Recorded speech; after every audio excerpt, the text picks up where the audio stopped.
So, God forbid, where you guys from, man? We're from New Jersey. New Jersey, huh? Yeah, from the East Coast. Long way from home? Yeah, cold ass weather.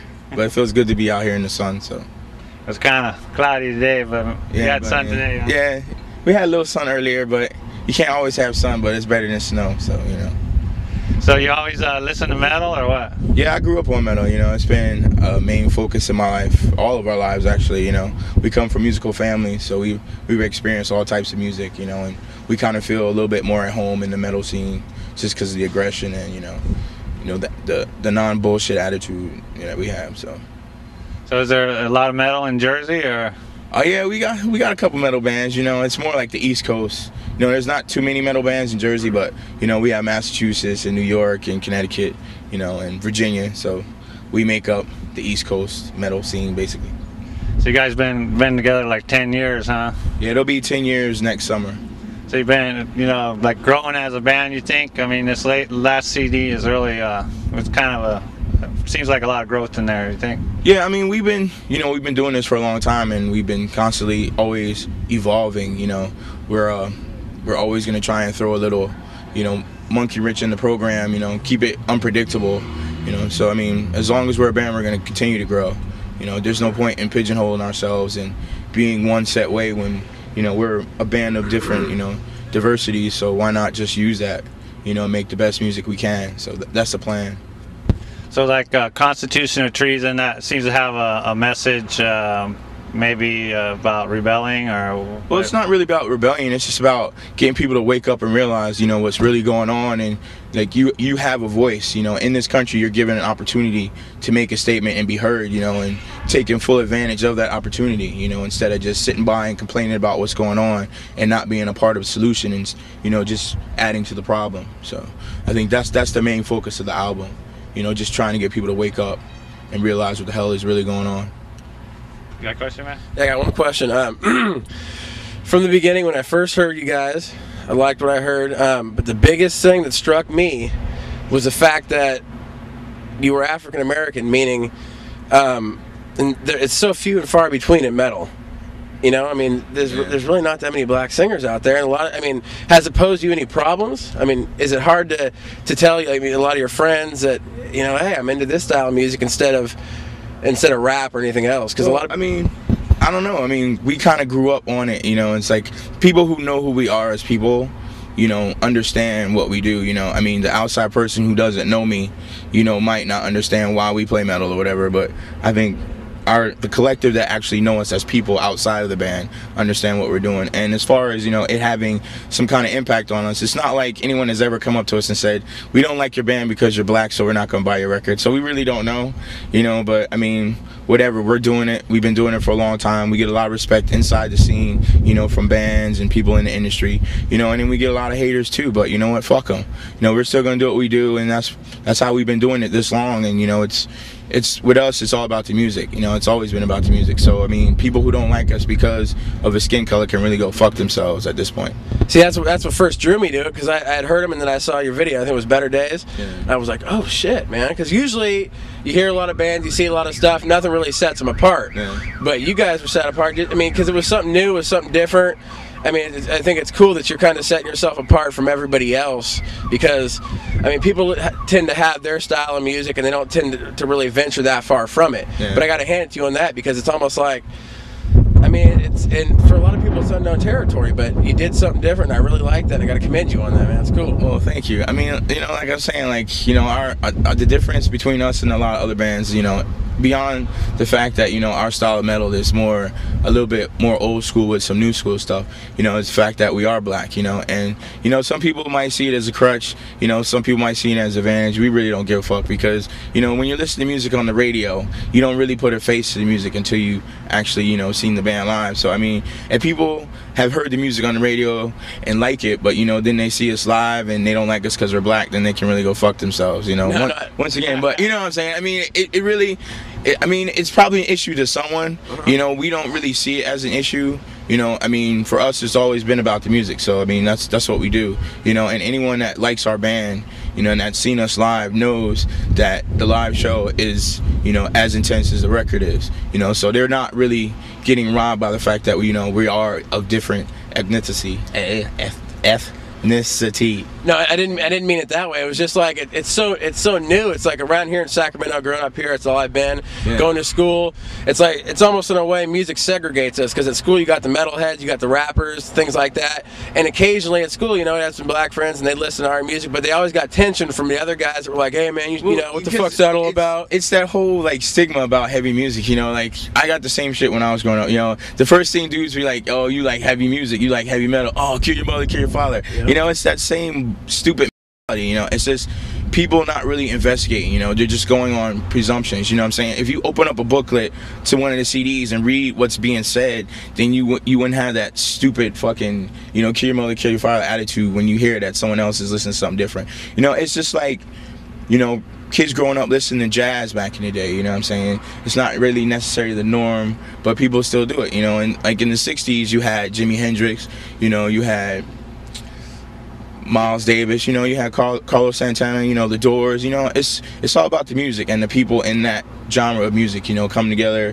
It's like a family, you know what I mean? Everyone has extended family, you know, and I'm sure it's the same thing with like Eminem. You know, a lot of people didn't want to give Eminem the fact, you know, that he could rap because he was white, but I mean, he's proven it time and time again. You know, music should go beyond skin barriers, you know, and when people start to realize that, you know, then things will start to change. But until then, you know, people are going to do whatever they're going to do and keep doing it. And as long as you do what you do well, then there's really nothing no one can say about it except the fact that you don't look like them. So what? You know, not everyone in the world looks like each other. You know, that's why we have diversity and, you know, different cultures, different types of people. You know, it's all about the music and communities that the music provides for the people that listen to the music, you know. Okay, growing up, what would you say was your greatest influence as far as metal goes? Growing up, man, I grew up old school, you know, Anthrax, Megadeth, Metallica, Slayer, you know, Iron Maiden. That was my backbone, you know, and then I got into a little bit of like Motley Crue and Def Leppard and all that kind of stuff. You know, that's cool, you know, but, you know, I prefer the aggressive stuff, you know. And then, you know, I came into the Machine Head and Sepultura and At the Gates, and then it just moved upward. What are you listening to now mostly? I mean, what's in your CD player now if you're cruising around at home? I got an iPod, yo, so I basically have what's in like the iPod? 600 albums in there. I have everything from like hip hop to metal, black metal, you know, some reggae, you know, Christmas songs, you know, like movie soundtracks. I got a little bit of everything. I just put my shit on random, and whatever pops up, you know, I just listen to it, you know. Has there been any bands when you guys started playing that you always wanted to tour with that you got a chance to tour with? We've been fortunate enough in our career to play with every band that we wanted to play with, except for one at this point, maybe two, Iron Maiden, and we haven't played with Metallica yet, you know. I don't know. Well, I'm saying if Metallica goes back old school, we might get that opportunity. But, you know, with the present, you know, lineup and, you know, Saint Anger under their belt, I don't think, you know, it's going to happen. But if it happened, you know, we wouldn't turn it down. You know, naturally, you know, we'd be down with, you know, Ride the Lightning, Master Puppets era and everything. But, you know, if they want to play some Saint Anger, whatever, they can get that off. I just won't be watching it. I'll be listening somewhere else. But when they play the older stuff, I'll be down. You know, like I said, we've been lucky. We did the Ozfest. You know, we got to do off dates with Slayer, you know, Slipknot, Hatebreed. You know, we just did a tour with one of the bands that we took out on their first tour, Trivium in the UK. You know, they're huge right now. You know, it's like we've been fortunate enough to play with a lot of bands, you know. And we're definitely looking for a couple more bands we like to play with, you know, like Tool, you know, some Disturbed, some Godsmack. You know, we just want to diversify, keep it, you know, different, you know what I'm saying? We can, with the type of band that we are, we can play with any band in any genre and come off because we're that good. And, you know, it's all about God forbid. So at the beginning, you mentioned that growing up, like Slayer was one of your main influences. I mean, how was it when you first, like you lay eyes on the mighty Slayer and you're playing with Slayer and sideshows like you mentioned. How is that? I mean, it's a reality check, man, because, you know, like I came from the era of vinyl, you know, where they had LPs, you know, saying the records, real records. So yeah, I got like fucking South of Heaven on record, man, you know, and, you know, just that era of music was just insane. But like to be on stage with them and then to watch them from the sidelines or from the front and to see the same main guys in the band, you know, from back then and play, it kind of like puts you in that little kiddie spot, you know. It's like, oh, these are, you know, my idols and everything. But at the same time, it's like you're like up there with them, so it's like you still got to hold your own, even though you're still feeling like a little kid playing in front of Slayer. But it's, you know, it's still fucking Slayer, man. It's almost surreal in a way. Yeah, it's awesome. I mean, there's so many good opportunities that we've had and that we're still achieving at this point that it's really hard to pinpoint, you know, how it feels. Like, I really won't be able to take it all in until that day when it's like over and I'm like about to die or some shit, you know. Like, that's when you really realize where your life went and what you've done with it. And, you know, like, I'm still on cloud nine. We're not, you know, riding the best, but we're still having a good time, you know, and we're getting out there and the bands love us and, you know, we love the bands and we're just making it happen, man. One day at a time. That's all we could do. I got a question for you. The first album I was listening to from Trivium was obviously Ascendancy. Yeah. Well, no. Well, yeah, the one before that. Inferno. Personal opinion, I loved that first album. I listened to it. Then I saw their first video when it was on MTV, and I thought it was cool. And then I saw him once or twice, and then I saw him with Children of Bodom about 4 months back and Slims. And to tell you the truth, man, I almost felt like, in a way that, and then from Ascendancy, I thought the music changed, and the way they were dressing, and I thought in a way they almost went from like heavy metal to like hardcore, you know, like screamo style with the butch haircuts and all that kind of shit. And in a way, I mean, I didn't lose respect, but I think the music changed. And I mean, I don't know. Do you think? Well, I mean, in all reality, you know, things change because they have to change. You know, it's like, the music biz, you know, at the end of the day, basically it's all about money, you know. There's a couple bands out there that play music because they love music, you know. And then there's bands that play music because, you know, they have big entities behind them, you know, pushing the machine and making things happen, you know. But it's easy to differentiate good musicians from bad musicians, you know. I mean, it's like, you're an entertainer, you know. At the end of the day, you're an entertainer, so, you know, sometimes you have to do what you don't want to do to get what you want to get things done.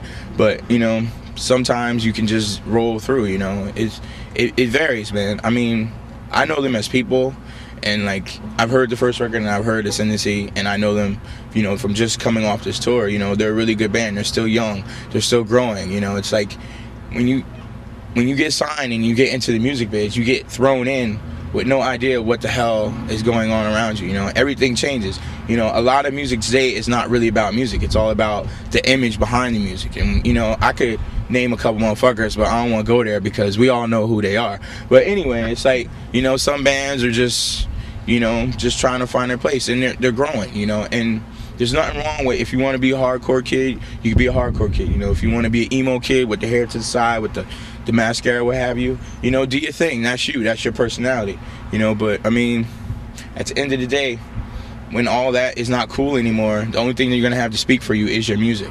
So, you know, most bands should take more incentive to pay attention to that factor than how you look in the mirror. But hey, man, it's life. Well, I appreciate that, dude. Pop stars, man. You know, you're gonna see us in the pit tonight, breaking some shit. Hey, be careful of the chairs, man. Maybe. William, got any more questions? I figures, chairs, and things like that.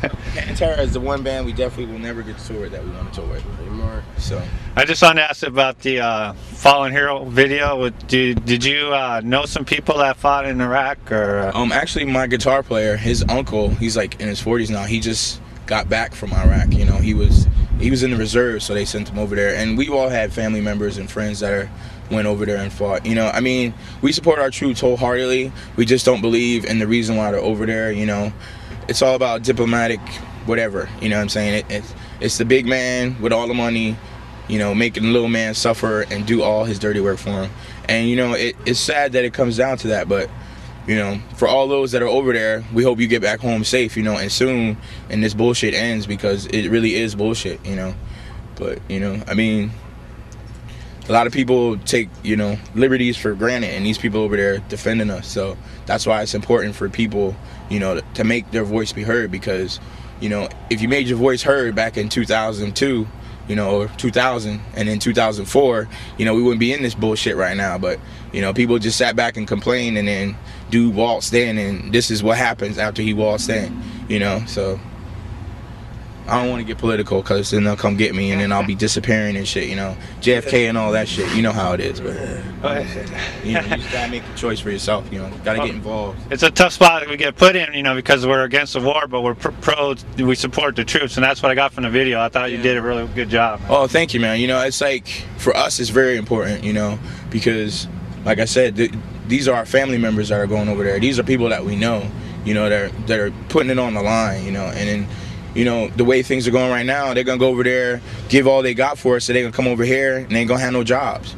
You know, and they ain't going to be able to take care of their families. You know, they're going to come back with some kind of crazy disease from some experimental warfare that people are fucking with over there that you're not supposed to know about, but you'll find out about because they got symptoms 6 months later. You know, it's a fucked up situation, and, you know, you really need to get yourself involved and, you know, prevent situations like this from occurring again. You know, keep fucking around. It's going to be the end of the world for real. All right, well, I guess that's about all we got. It's getting dark and starting to rain, but thanks a lot, man. Oh, thanks for the interview, man.